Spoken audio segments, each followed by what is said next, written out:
सभी को राधे राधे, जय श्री कृष्णा, श्री राधा वल्लभ, श्री हरिवंश। आज मैं आप सब लोगों को एक बात कहना चाहता हूँ। काफ़ी लोगों का सवाल था कि फ़ोन मिला कि नहीं मिला। फ़ोन अभी तक कोई नहीं मिला, ई कंप्लेंट भी कर दिया और बहुत मतलब चीज़ें करी तो मिला तो है नहीं अभी तक, पता नहीं देखो।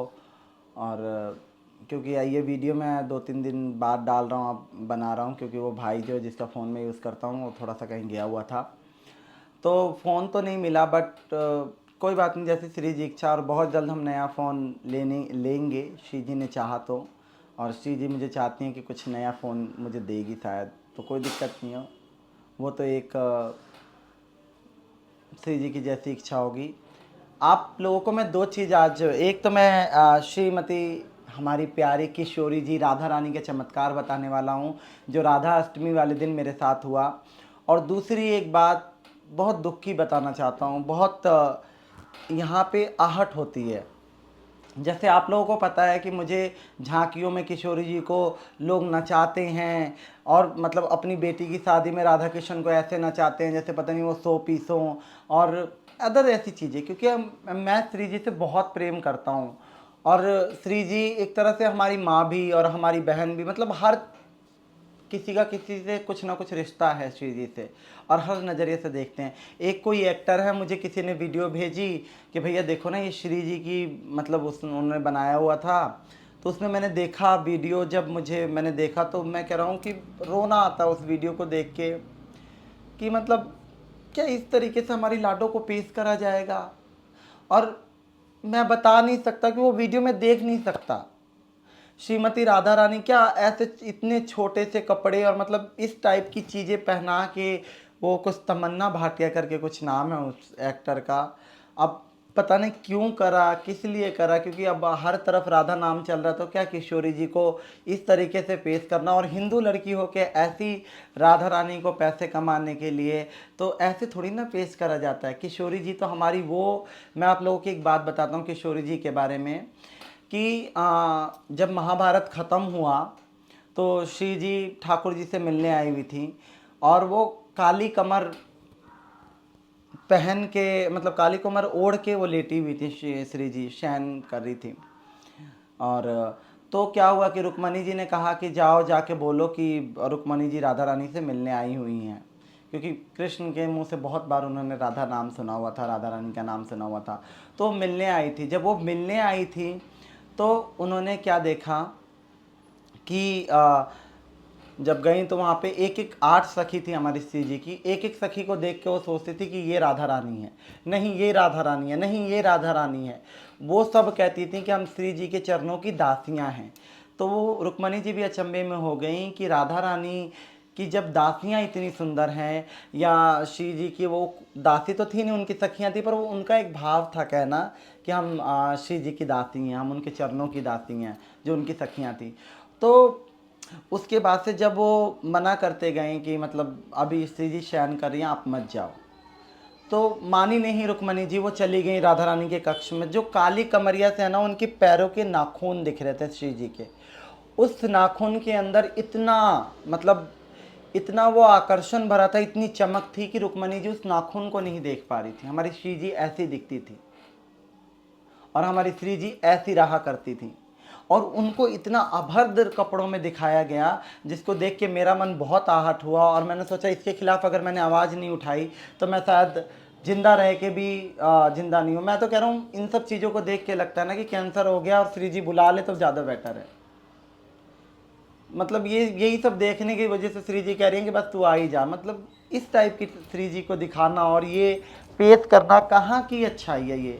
और हिंदू कुछ नहीं बोलेगा, मुझे पता ही, मैं वीडियो दिखाऊंगा सब लोग देख लेंगे और सुन के चले जाएंगे। पर मेरे अंदर की भावना थी, मुझसे रहा नहीं गया, इसलिए मैंने बोला। क्योंकि भैया वो लोग नहीं बोलेंगे जो बड़े बड़े गद्दियों पे बैठे हैं। क्यों? क्योंकि उनके धर्म से धंधा चलता है भैया, धंधा से धर्म चलता है, जो कुछ भी है। पर हमारा नहीं चलता। हमारे अगर श्री जी के साथ या ठाकुर जी के साथ कुछ उल्टी सीधी हरकतें करेंगे, या उनको अभद्र तरीके से पेश करेंगे, तो चाहे मेरे कोई गर्दन पे छुरा चला जाए, मैं ज़रूर बोलूँगा। और चलो ये तो बात हो गई, और आप लोग भी इस चीज़ का विरोध करना और उस चीज़ को जाके रिपोर्ट मारना कि ताकि हमारी श्री जी को ऐसे पेश करने से पहले आदमी 100 बार सोचे। अभी एक के साथ हो रहा है, फिर अन्य देवी देवताओं के साथ भी खिलवाड़ होगा सनातन के।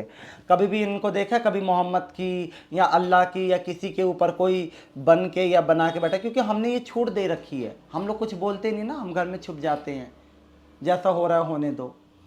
चलो कोई नहीं। एक श्री जी का मैं आप लोगों से चमत्कार शेयर करता हूँ कि इस राधा अष्टमी का दिन था, जब उससे एक दिन पहले मेरी तबीयत बहुत ख़राब थी, मैं बीमार चल रहा था और मतलब बहुत ज़्यादा वीकनेस आ गई थी, मतलब उठा भी नहीं जा रहा था, कई बार मैं उठ के दीवार पकड़ के उठता था। तो मैंने डॉक्टर को मैंने फ़ोन करा, तो उनका एक वीडियो काउंसलिंग चलता है कि मतलब जिसको अगर उनसे बात करनी है तो वीडियो काउंसलिंग उनके जो चार्ज पे करके वीडियो पे बात कर सकता है। तो मैंने वीडियो कॉल से बात करा, और जब करा तो मैंने पूछा कि मेरे साथ ऐसे ऐसे हो रहा है, तो उन्होंने कहा कि थोड़ा टाइम तक आपको तो ऐसा होगा। तो मैंने कहा भैया कोई दवाई वही करे, कुछ नहीं है, दवाइयाँ तो जो चल रही हैं वही चलेंगी, और आप रेस्ट करो, कोई नहीं होगा, थोड़ा टाइम तो ऐसी दिक्कत आती रहती हैं। तो फिर उसके बाद से मेरे पूरी रात मन में ये चलती रही, हे श्री जी मैं कैसे आपके लिए अरवी की सब्ज़ी बनाऊंगा, हे श्री जी मैं कैसे क्या करूंगा। तो मेरा मन बहुत ज़्यादा दुखी हो गया इस चीज़ को देख के। बट अचानक सा सुबह मेरी आँख खुलती है 6:30 बजे के आसपास, और मैं उठता हूँ। उठने के बाद मैं उठ के धीरे धीरे सारा मतलब यकीन नहीं कीजिएगा कि सारे काम मेरे से अपने आप होने लगे, और ऐसी बॉडी में एनर्जी सी आई। जिसके बाद से अरवी नहीं थी, कई दुकान पे गया मैं, अरवी नहीं मिली, अरवी अरवी लेकर आया। फिर उसके बाद से एक एक चीज़ मैंने श्री जी की फेवरेट कढ़ी वगैरह सब कुछ बनाया। बहुत मुझे कम से कम 2-2.5 घंटे लगे होंगे बनाने में, और किचन के पास मैं खड़ा रहा। और दिन मैं किचन ऐसे पकड़ के खड़ा रहता था कि मतलब स्लैब को पकड़ के खड़ा रहता था, और उस दिन ऐसा भोग बना और किशोर जी ने ऐसा भोग लगाया। मैं सच में कह रहा हूँ कि मेरी लाडो रानी ने मेरे, अगर वो नहीं होता ना और मैं भोग नहीं लगा पाता या मैं नहीं बनाता, तो मेरे टाइम पूरा मन में ये चलता रहता कि हे शिव जी मेरे साथ ये गलती हो गई या अपराध हो गया, या मेरे से कैसे, मतलब पूरे साल में अपने आप को कोसता रहता है। हालांकि पूरे साल जियो ना जियो शिव जी के हाथ में है। तो वही चीज़ है कि अगर हम विश्वास करते हैं ना तो शिव जी हमारे सारे काम करती हैं। तो मुझे लगा कि ये चमत्कार था जो आप लोगों से शेयर करूं, जो श्री जी हिम्मत देने वाली श्री जी है, चाहे कितनी भी कठिन परिस्थिति हो। और आप सब लोगों को मैं एक चीज़ कहना चाहूँगा कि आप सब लोग ज़्यादा से ज़्यादा इस जो तमन्ना भाटिया करके कोई एक्टर है इसके विरोध करें, और इस तरह हमारी श्री जी और ये हमारे ऊपर फिल्में ना ही कोई बनाए तो बढ़िया है, पैसों के लिए। और मतलब उनको पता है कि सनातन धर्म को ठेस पहुंचाएंगे तो वो हर जगह फैलेगा फैलेगा, तो उनकी कमाइयाँ होंगी। पर कुछ तो शर्म कीजिए आप लोग, हाथ जोड़ के मेरी विनती, अगर कोई देख रहा हो तो प्लीज़, इस सब चीज़ों को देख के हम लोगों को कितना आहत होता है ना, कि आप लोग समझ भी नहीं सकते। मुझे अपनी माँ बहन के साथ अगर हमारे ऐसा होता तो हम कितना वो होते हैं, और वही हमारी श्री जी के साथ ऐसा, मतलब इतना अभद्र ड्रेस में दिखाया गया जिसको देखा भी नहीं जा सकता था। तो मैं आप सभी लोगों को ये कहूँगा कि आप सब लोगों को राधे राधे, जय श्री कृष्णा। फिर मिलते हैं, और फिर मैं आप लोगों से स्वस्थ, अगर मैं ठीक ठाक रहा तो फिर बात करेंगे। जय श्री राधे।